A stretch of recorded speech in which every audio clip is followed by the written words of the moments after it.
Selamat malam para pendengar setia di seluruh Indonesia di Dongeng Aki Rukman. Selamat mendengarkan dan tetap merdeka. Assalamualaikum warahmatullahi wabarakatuh. Bismillahirrahmanirrahim.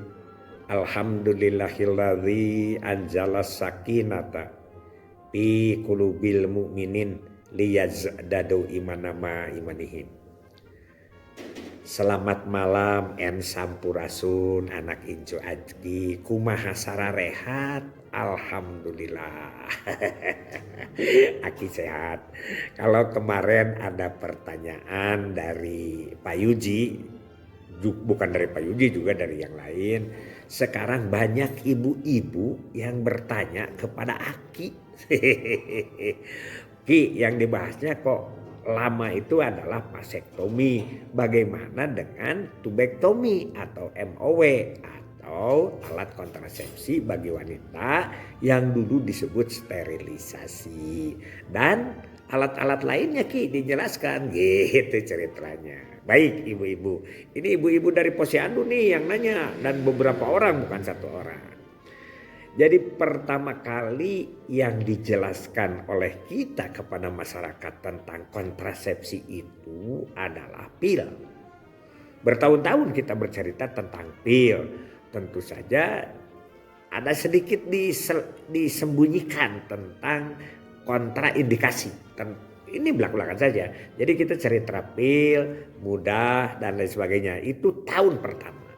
Ketika tahun berikutnya ya baru dijelaskan, karena memang yang sudah banyak yang merasakan, misalnya semakin gendut, pusing dan lain sebagainya, itu kontraindikasinya dijelaskan di tahun 72-an lah lebih. Tapi tahun 71 kita kampanye begitu. Yang kedua IUD. Jadi pil dengan IUD. Nah itu suntik itu ke sini, suntik itu.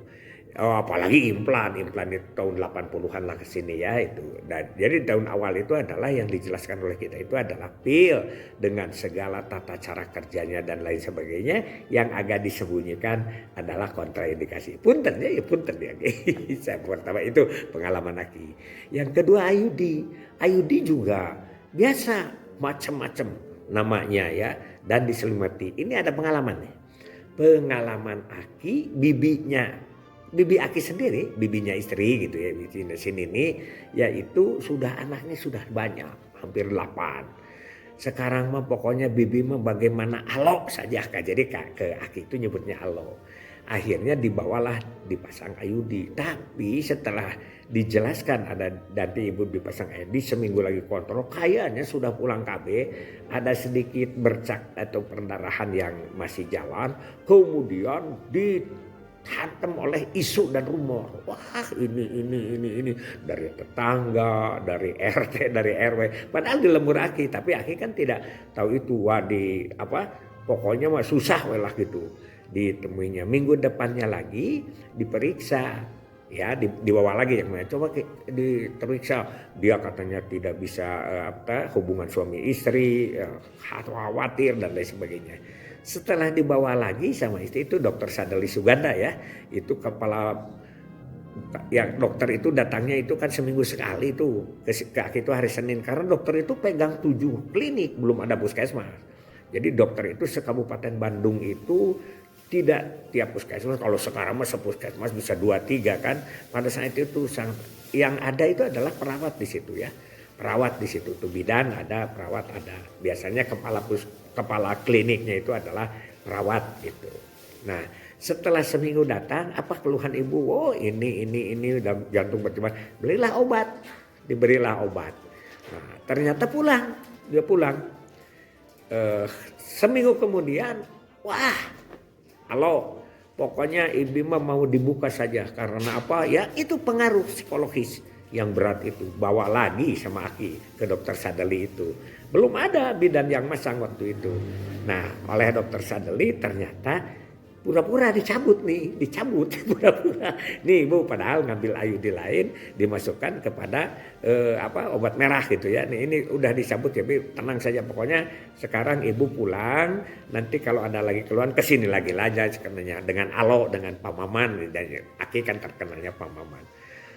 Seminggu kemudian sudah siap-siap si ibu itu apa? Bawa beras ketan, bawa apa waktu itu ya kalau tidak salah tomat dan lain sebagainya karena daerahnya daerah sayuran. Begitu datang, itu untuk siapa Bi? Untuk dokter. Begitu datang, bagaimana Bu? Cina sekarang, alhamdulillah dokter. Cina sekarang mah nggak terasa apa-apa. Ini lumayan. Cina ada apa? Beras ketan dan apa? Tomat kalau tidak salah waktu itu. Dokternya senyum-senyum aja. Ya tapi tidak, ya alhamdulillah ya syukur bari senyum. Padahal dia ingin ketawa karena idenya tetap ada di dalam. Nah setelah kurang lebih 5-6 tahun. Nah ibu teh cenah sekarang mah sudah dibuka tapi boga deui budak nggak punya lagi anak gitu. Ya udah Bi, sebetulnya ibu itu ada di dalamnya. Dokter sadarnya udah pindah ke tempat lain. Terus beliau juga ketawa-ketawa gimana hubungan dengan si Emang. Biasa-biasa saja cenada itu seperti pengalaman itu dulu itu. Pil juga banyak lain sebagainya. Nah, bagaimana tentang MOW? Nah, MOW itu dijelaskan dengan MOP juga. Cuman di situ kita juga bingung fasilitasnya belum jelas gitu. Belum ada PKBRS. PKBRS itu kan apa? Program keluarga berencana rumah sakit itu PKBRS. Belum ada.